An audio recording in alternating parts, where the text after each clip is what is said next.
नाज़रीन, क्या आप जानते हैं दुनिया का 7वां अजूबा ताज महल इस वक्त बेपनाह खतरात की जद में है। माहिरीन तारीख के मुताबिक इन खतरात को मद्देनजर रखते हुए ये कहना गलत न होगा कि शायद हमारी आने वाली नस्लें मोहब्बत की इस अजीम यादगार को कभी ना देख पाएं और ताज महल महज तस्वीरों और वीडियोस में माजी की एक हसीन याद बनकर रह जाए। नाज़रीन, ताज महल को कौन से खतरनाक और मोहलिक खतरात का सामना है, आइए देखते हैं इस वीडियो में।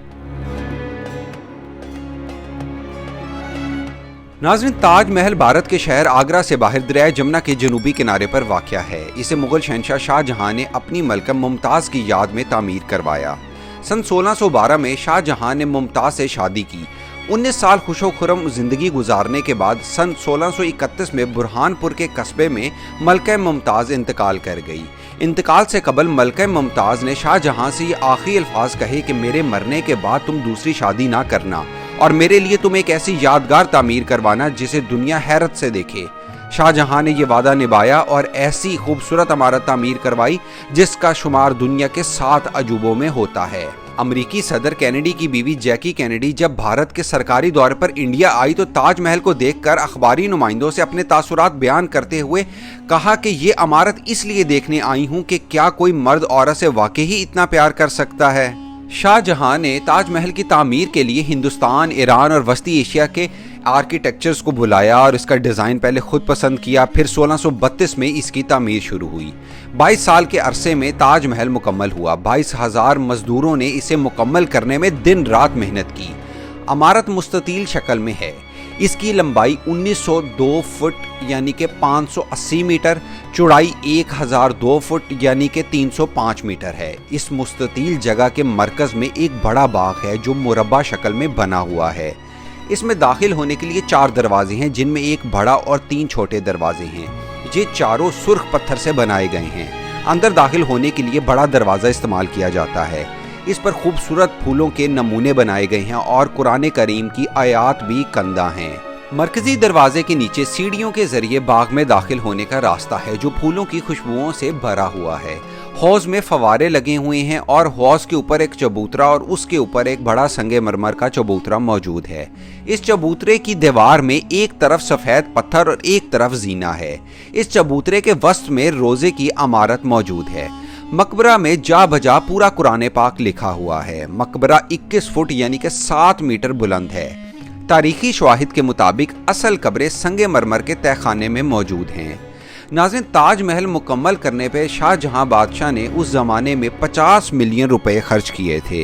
नाज़रीन, दुनिया में मोहब्बत की अपनी नवैयत की वाहिद यादगार माहौलियाती आलूदगी के सबब अब खतरे में है।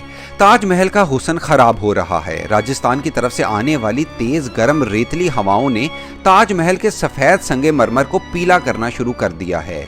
ऑयल रिफाइनरी का धुआं और फैक्ट्रियों से खारिज होने वाले केमिकल और गंदगी ने ताजमहल की खूबसूरती को खतरे में डाल दिया है। हवा में सल्फर डाइऑक्साइड के इजाफे से इसका रंग सफेदी से पेलाहट में तब्दील हो रहा है। शाहजहां ने ताजमहल के लिए जमुना का किनारा इसलिए चुना था ताकि इसके पानी से इमारत ठंडी रहे, लेकिन बदकिस्मती ये रही कि दरिया जमुना ने अपना रास्ता ही बदल लिया। इधर राजस्थान की गर्म हवाओं ने इधर का रुख कर लिया। मजीद ये कि भारत में हिंदुओं की इंतहा पसंद जमातों ने यह तय कर लिया कि वे हिंदुस्तान में मौजूद मुसलमानों की यादगारों को किसी न किसी बहाने ख़त्म कर कर ही दम लेंगे। ऐसा दिखाई देता है कि बाबरी मस्जिद के बाद अब ताजमहल की बारी है। नाज़रीन, बहुत से इंतहा पसंद और तंग नज़र हिंदुओं ने यह भी कहना शुरू कर दिया है कि ताजमहल की जगह पर उनका एक मंदिर मौजूद है। ये वही चाल है जो हिंदुओं ने बाबरी मस्जिद के लिए चली थी। यहाँ मंदिर होने का दावा तारीखी हवाले से गलत साबित होता है क्योंकि चंद गपत मौर्य का जमाना 350 काफ मीम है और इसका दारुल खिलाफा भी पटना था।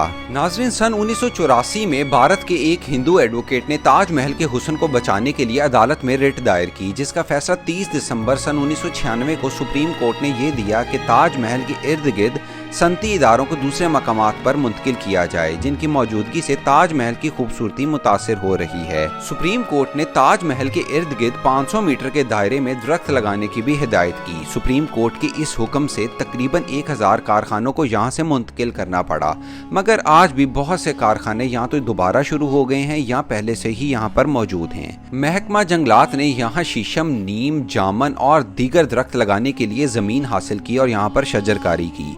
سپریم کورٹ نے اپنے فیصلے میں یہ بھی لکھا ہے کہ تاج محل میں روزانہ 15,000 سیاحوں سے لاکھوں ڈالر کی آمدنی ہوتی ہے۔ اس آمدنی سے تاج محل کے ارد گرد ضروری آسائشیں میسر کی جا سکتی ہیں۔